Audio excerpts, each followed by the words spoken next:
singer, social commentator, content creator, one of the best to ever do it. One of the best to ever do it right here. And right now he's a smash on YouTube.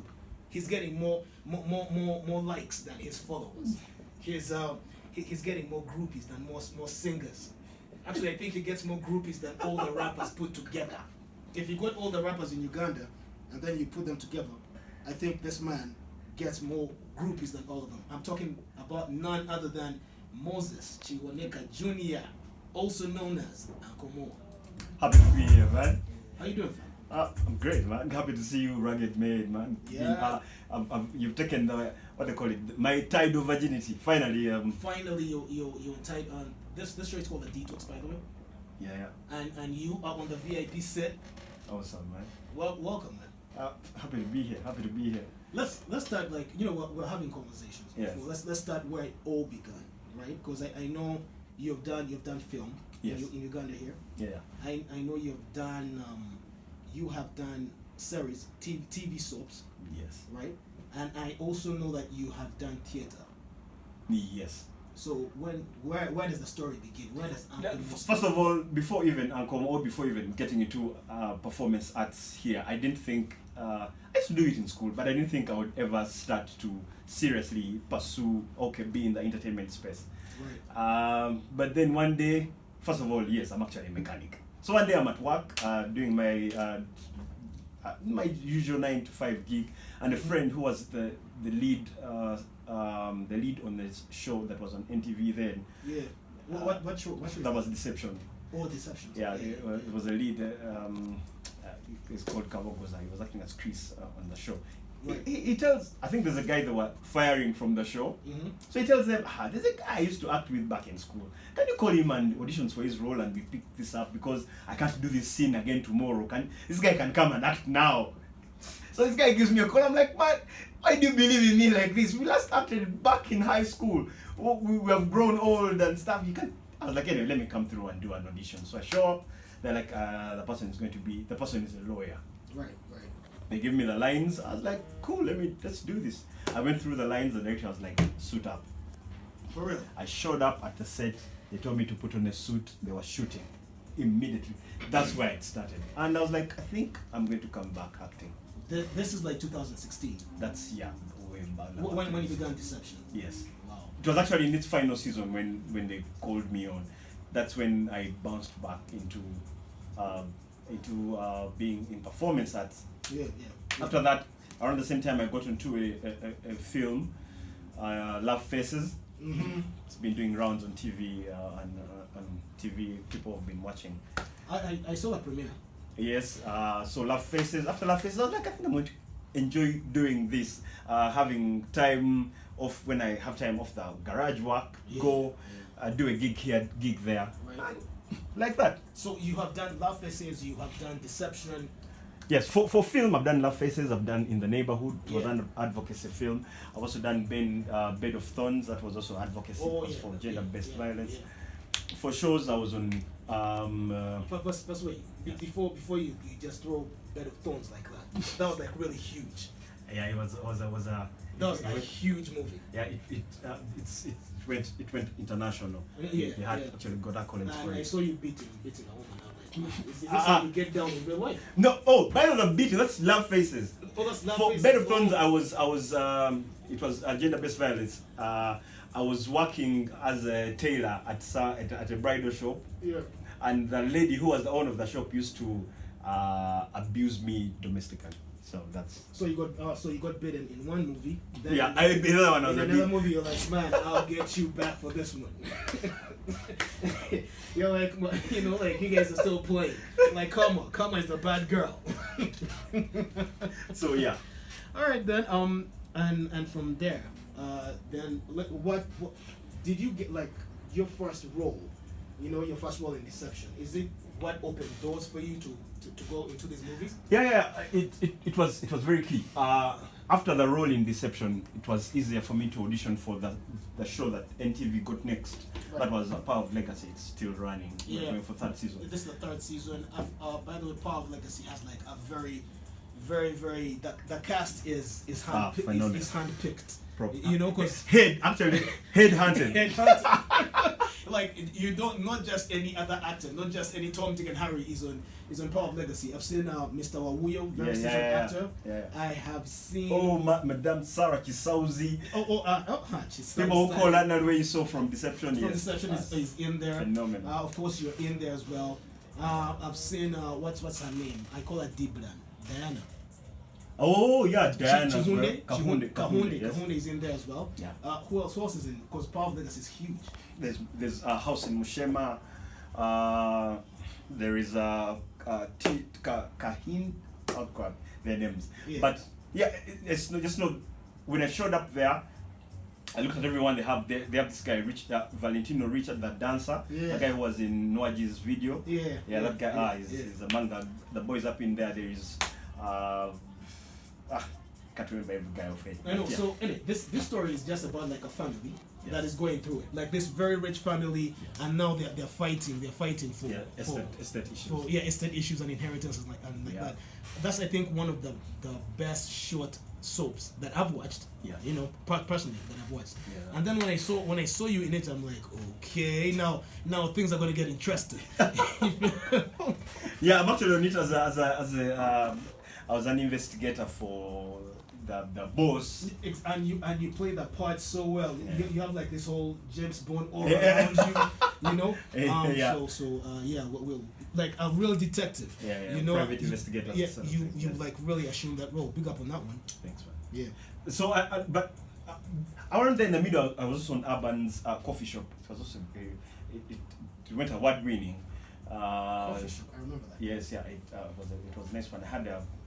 I featured in about 2 episodes on that one. But Okay. I enjoyed being on that. Then of course my acting also now then branched into stage. Yeah. I've done a series of stage. The people who have watched, they've all been at La Bonita. I acted with a group of guys called the Misfits. They're called the Misfits because they're actually not everyday actors, but they find a way to create time. We do a rehearsal, then go put out a show. They're musicals. They're all music based. The first we did was Think Like a Man. From there we did The Bodyguard. We did Love Nigga. I saw the Bodyguard. I like the Bodyguard. Yeah. I was a promoter. The Bodyguard is actually off the real Bodyguard movie. The Whitney Houston and Kevin Costner. Now Yeah. on the play, I act as the manager of the artist called Kakensa. I enjoyed that role. Yeah. You mark that one as well. What do you prefer? Acting in movies or acting on TV? Before we had stations showing these movies, it was better to actually do shows, series, because those ones had more time. Channels were reaching out to buy those. Right. But now with stations like Pearl Magic and Africa Magic and everyone on all these platforms. and digital TV. Yeah. So everyone is getting a chance to watch these other movies. Someone doesn't have to go to the cinema to watch Ugandan work. Exactly. Yeah, before it was series, man. You wanted to be in a series. But now you can be in any. It just totally depends on the showrunners to be people that are going to care about making sure it goes big, it has a bigger brand, it has bigger reach. Yeah. Yeah, because it's interesting what you say, because I know people who are still enjoying their fame from like the Hostel. Hey. You know, and then there are many. Yeah, and then also from the Hostel, they actually, man, you know what? They branched into comedy. Yeah. They branched into actually like making their own films just based off this TV show. And I'm like, you know, in Uganda, like our Hollywood is not where, like in Hollywood, like when you branch off from making movies to making series, guys are like, he failed off. Hey man. Times are hard. They are that level of specialization. Yeah. You can do any really for them, but here we're still trying to do everything. Yeah. Until you hit yours. It's supposed to actually happen. You're supposed to try everything, but at a much younger age. But here, when you're still younger, man, your parents are telling you to go to read your books and stuff. So we don't get that chance to try everything. We start trying everything when, man, nigga, you like what? Above 25, above 30. But that's very true. And that's a mess, man. That's very true. I always knew I could do music. Yes. But radio, I pushed it. I kept on pushing it. I'm like, no, man, I'm a star. I'm a star. Like I can't be on radio. Until man, it hit me. Like, you know what? Like actually, radio has a bigger platform than that's just me. That's just me. That's just me. Yeah. Anyhow, before we go for this break, did your parents ever give you the push you needed to exhaust your talents? Did they tell you go for it, or was it sit down, read your books, become a doctor, become a lawyer, and then get married to a nice girl and settle down and have a family? Typical African family. My parents, of course, wanted me to excel academically. Right. Yeah, my dad was like, man, my mom wanted me to be a lawyer, dad wanted me to be an engineer. I ended up being an engineer. But my mom still believes on the side that... Flex, automotive engineer, yes. Not just an engineer. Yeah. He's Power not like and automotive. automotive. He's not like a surveyor. He has. He doesn't fix plumbing. You know, like in Nintendo, like those are the ones we call engineer. They just call engineer Musa to come and check what's wrong with the sink. No, he doesn't do that. Like he fixes cars. I'm a power and automotive engineer now. Yeah. But my parents look at my art as that's something you should do. They don't really now understand the kind of preparation maybe I'm going through right now and the hard work that I have to put in. For them, they have the belief from the level of that's something you can do from your sleep. You don't need to be doing it as a primary. For you are natural. I'm like, yeah. Natural gets you into the room, but to stay in there, man, it demands more. That's Excellence very doesn't come from a natural place. Excellence comes from hard work. That's very true, because I've worked with you, and I remember we were working on something, and you told me, like, you know what, send me the beat, let me first conceptualize it, Yeah. let me get into it, and I'm like, man, actually that's how people should work, other than just being like, you know what, just send me the beat, I'll come to the studio, we just get a couple of drinks and we do this thing. I mean, you know, like easy peasy. People don't actually take into consideration the preparation element. I'm telling you, look, you're going into a break, but before you even go there, I was trying to tell, I MC events, and I was trying to tell some of my friends that when you see me there on the microphone, I'm not, okay, it's supposed to come off natural, but I've actually prepared. Just that I prepare enough to sound natural. Like you're not freestyle. I'm not. It looks freestyle, but it's because I prepared well. Now you have to prepare to the level freestyle, to the level preparation looks freestyle. Preparation is so key, because when I used to listen to people on radio, yes, I was like, man, the guy woke up, he probably did what he did, then he just went on radio. I didn't know there was prepping. You know, I didn't know you had to be here like an hour before, 2 hours before, to actually like get into the zone. Thank you. Yes. Assume the role. You know. I'm a sucker for zone so much that if the person I work with when we're shooting Makanika from Chireka, when I tell her we're shooting at 11, then something's happened and it gets to 2, I cancel the shoot. My zone period is done. So for me, zone is everything. I must be in a certain state of mind.